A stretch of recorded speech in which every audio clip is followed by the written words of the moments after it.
नमस्कार साथियों आप देख रहे हो जन क्रांति न्यूज़। आज हम पहुंचे हुए हैं दिल्ली के तालकटोरा स्टेडियम में। यहां पर अखिल भारतीय मजदूर किसानों की एक संयुक्त कन्वेंशन हो रही है। ये कन्वेंशन क्यों की जा रही है और क्यों इसकी ज़रूरत पड़ी है, क्या कुछ इस कन्वेंशन में निर्णय लिए जाएंगे, उन सब के बारे में हम बातचीत करेंगे। मेरे साथ अखिल भारतीय किसान सभा हरियाणा के राज्य के उप प्रधान कॉमरेड इंद्रजीत सिंह तथा CITU के राज्य महासचिव कॉमरेड जय भगवान है। हम इनसे जानने की कोशिश करेंगे आज की जो ये कन्वेंशन है इसका क्या एजेंडा है, क्या कुछ आगे कार्रवाई की जाएगी। नमस्कार जी। नमस्कार। आज ये जो कन्वेंशन दिल्ली में बुलाई गई है, पूरे हिंदुस्तान से किसान मजदूरों का जमावड़ा यहाँ पर इकट्ठा हुआ है।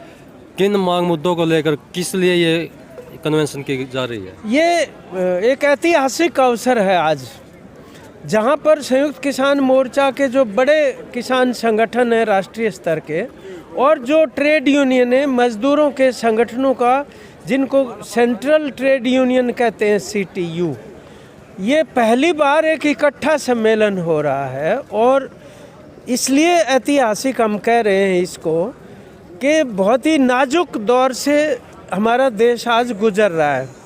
जिस तरह की यहाँ पर नीतियाँ लागू हैं 9-10 साल से, उनके चलते हुए बहुत स्थिति खराब होती जा रही है दिन प्रतिदिन। यानी लोगों की रोजी रोटी बर्बाद हो रही है और ऊपर से तानाशाही थोपने के इनके इरादे हैं। एक के बाद एक जो इस तरीके के कानून बना रहे हैं, जैसे पहले कृषि कानून बनाए थे, इसी प्रकार से जो कोड, लेबर कोड जिसको कहते हैं, और बोलने की आज़ादी नहीं है जगह जगह। मतलब आप जैसे जो मीडिया के लोग हैं, सच्चाई का काम करते हैं, उनके ऊपर भी छापे पड़ रहे हैं। आप न्यूज़ क्लिक का जैसे यहाँ पे देखा, या गांव सवेरा का जो हरियाणा के अंदर एक चैनल है, और ट्विटर के ऊपर भी और फेसबुक, उनको हटा दिया गया है क्योंकि वो किसानों की, मज़दूरों की खबरों को कवर करते हैं। तो इस परिस्थिति के अंदर ये जो देश को चलाने वाले लोग हैं, वास्तव में जो जिनकी वजह से देश में उत्पादन होता है और देश का निर्माण होता है, ये वो कमेरे वर्ग हैं। तो इनके ऊपर जो हमला मोदी सरकार का, ख़ास तौर पे ये कारपोरेट सेक्टर की जो सरकार है, ये 3 चीज़ों के ऊपर टिकी हुई है। एक तो झूठ ये बोलते हैं तमाम तरह की, और उसके बाद ये लूट करते हैं और फिर ये फूट डालते हैं। तो झूठ, लूट और फूट, 3 तरह का इनका ये रूप है शासन करने का। और अब क्योंकि लोग बेरोजगारी के खिलाफ, महंगाई के खिलाफ, जिस तरह के बहुत ही गंभीर हालात हैं, ऐसे 75 साल में कभी भी नहीं हुए। तो ये इस नाजुक मोड़ के ऊपर बहुत ही स्वागत योग्य ये एक कदम है जो किसान मजदूरों ने आज उठाया है। और एक संकल्प आज ये लिया जाएगा कि इस प्रकार की जो ये निज़ाम है, जिस तरह की ये व्यवस्था थोप रहे हैं, उसके ऊपर ब्रेक लगाना ज़रूरी है। और हम ये संकल्प हरियाणा के अंदर भी प्रकट करते रहे हैं। जिस तरीके के वहाँ हालात ये पैदा करना चाहते हैं, ये जो नूह में किया गया, जिस तरीके का दंगा सुनियोजित ढंग से, और आज उसके आधार पर जिस तरह बांटने की योजना हो रही है इनकी मजहब और जात पात के नाम पर, ये खुशी की बात और ये स्वागत योग्य बात है कम से कम कि हरियाणा के किसानों ने, मजदूरों ने इसके खिलाफ लामबंदी की है और आवाज़ उठाई है, और ये विचार प्रकट किए हैं कि हम अपनी एकता को हर हालत में बचाए रखेंगे और इस प्रकार की फूट डालने की साजिशों को विफल करेंगे। और आज यहाँ भी इस प्रकार के विचार व्यक्त जो राष्ट्रीय स्तर के वरिष्ठ नेता हैं, उनकी तरफ से विचार व्यक्त हुए हैं। किसानों का 13 महीने आंदोलन चला था 3 कृषि कानूनों को वापस करवाने को लेकर, वो तो वापस करवा दिया, लेकिन उसके अलावा और भी कई तरह की मांगे थे। MSP की गारंटी का कानून वो नहीं बनाया गया। इसके अलावा जो लखीमपुर खीरी में किसानों के साथ हुआ, और हम देख रहे हैं नरवाना में भी लगभग 1.5 साल से अनिश्चितकालीन धरना चला हुआ है। कल भिवानी में भी किसान गए थे। मांगों का समाधान करने की बजाय उनको उलझाया जा रहा है किसानों को, कि क्या कहोगे आप? मैं यही कह रहा हूँ कि सुनवाई कहीं नहीं है। अब 400 दिन से ज़्यादा हो गए नरवाना धरने को चलते हुए, और कल जिस तरीके से कृषि मंत्री के यहाँ नोटिस देकर गए, पहले से उनको सूचित किया गया था, और उन्हीं का ये महकमा है जो मुआवजा और फसल खराबे के सवाल हैं, लेकिन उनको इतनी भी मतलब लियाकत नहीं है कि भी कम से कम उस दिन वहाँ पे वो कल वहाँ मिल जाते। इसी प्रकार से मुआवजे और बीमा क्लेम के सवाल के ऊपर दूसरी जगह भी ये चल रहे हैं। अब ना चंडीगढ़ में घुसने दे रहा है प्रशासन, ना कहीं पर और प्रदर्शन करने दे रहा है। ये परिस्थिति है। तो न्यूनतम समर्थन मूल्य और कर्जा मुक्ति का सवाल, अभी देखा जो तकरीर अंदर हो रही है कि ज़्यादा से ज़्यादा आप लगा लो 15,000 करोड़ रुपए से ज़्यादा कर्जा नहीं है किसानों पे, और ये लाखों करोड़ रुपए जो हैं कॉरपोरेट सेक्टर के माफ़ कर देते हैं, कलम फेर देते हैं। और जो कर्जा सरकार की नीतियों की वजह से कर्जा चढ़ा है, क्योंकि उनको पूरा समर्थन मूल्य नहीं मिलता, नहीं तो कर्जा चढ़ने का कोई मतलब नहीं। इसलिए तो हम मुक्ति कहते हैं उसकी।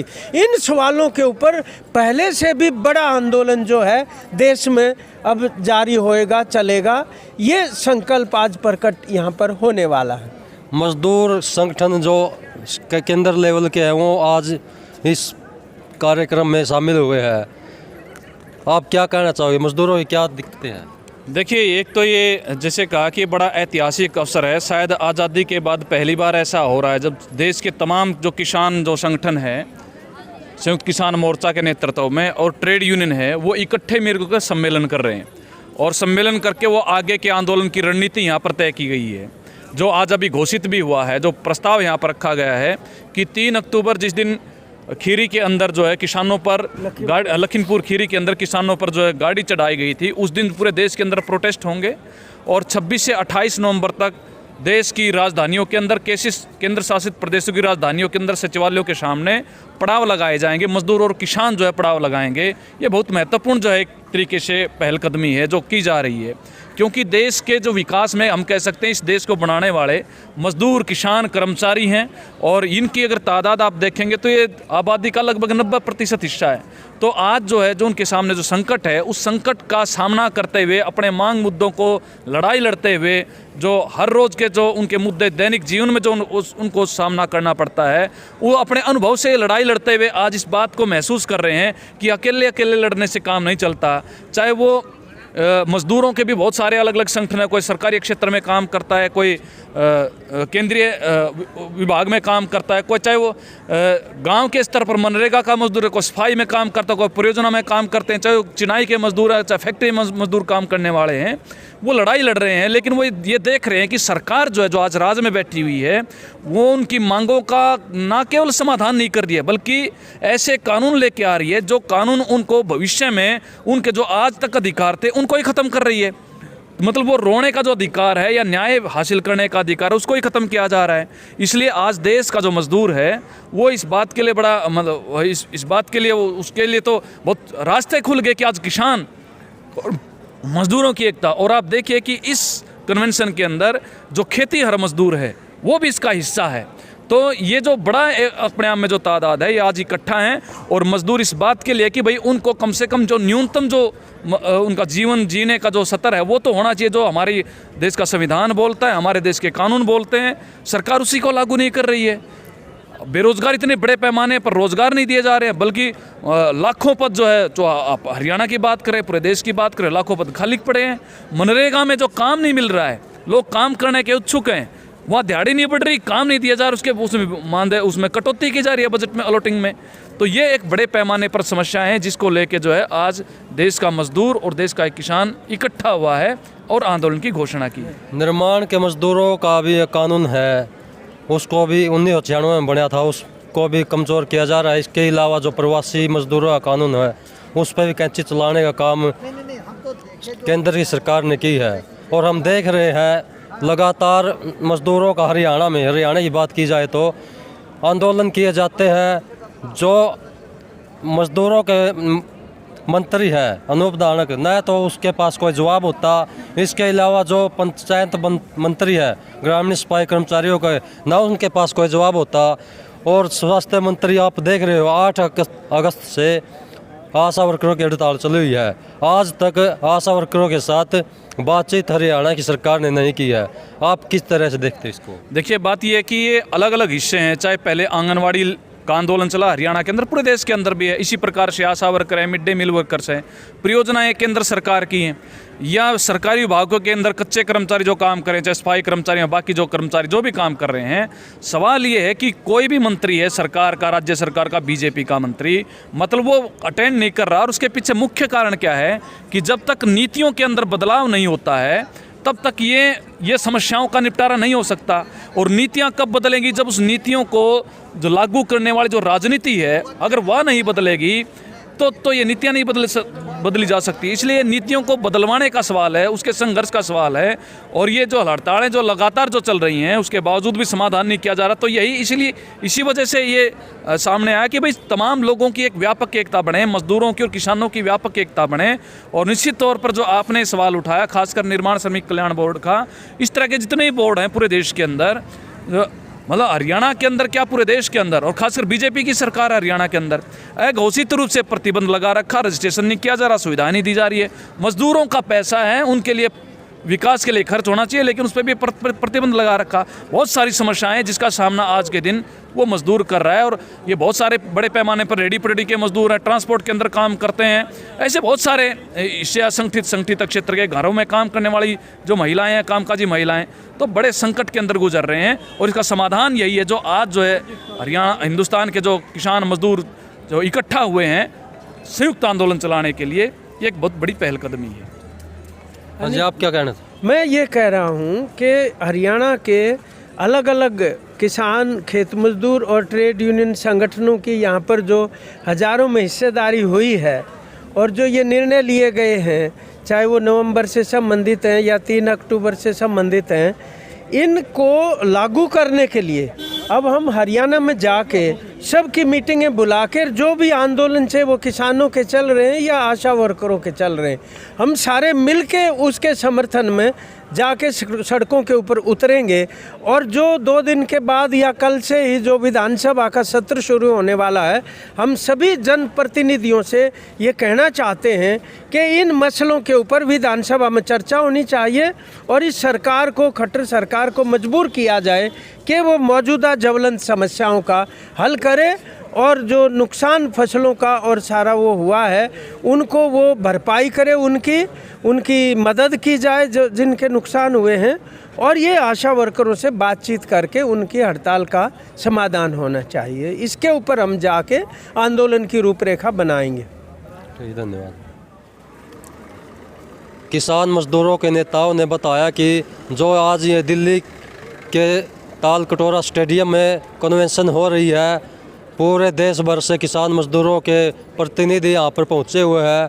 उन्होंने एकजुटता जाहिर करते हुए संयुक्त रूप से फैसला लिया है कि जो लखीमपुरी का अपराधी है, आज तक उनके खिलाफ कार्रवाई नहीं की गई है, तो 3 अक्टूबर को पूरे हिंदुस्तान में राजधानियों पर और जो केंद्र शासित प्रदेश की राजधानी है जैसे चंडीगढ़, दिल्ली, पूरे देश भर में आंदोलन किए जाएंगे। इसके अलावा 21, 22, 23 नवंबर को पूरे हिंदुस्तान में महापड़ाव डाले जाएंगे। किसान मजदूर संयुक्त रूप से इन महापड़ावों में हिस्सेदारी करेंगे और इसके बाद आगे की घोषणा की जाएगी। मैं आपसे उम्मीद करता हूँ आपको ये वीडियो अच्छी लगी होगी। आप इस वीडियो को ज़्यादा से ज़्यादा लाइक करें, शेयर करें और हमारे YouTube चैनल जनक्रांति न्यूज़ को सब्सक्राइब करें। धन्यवाद साथियों।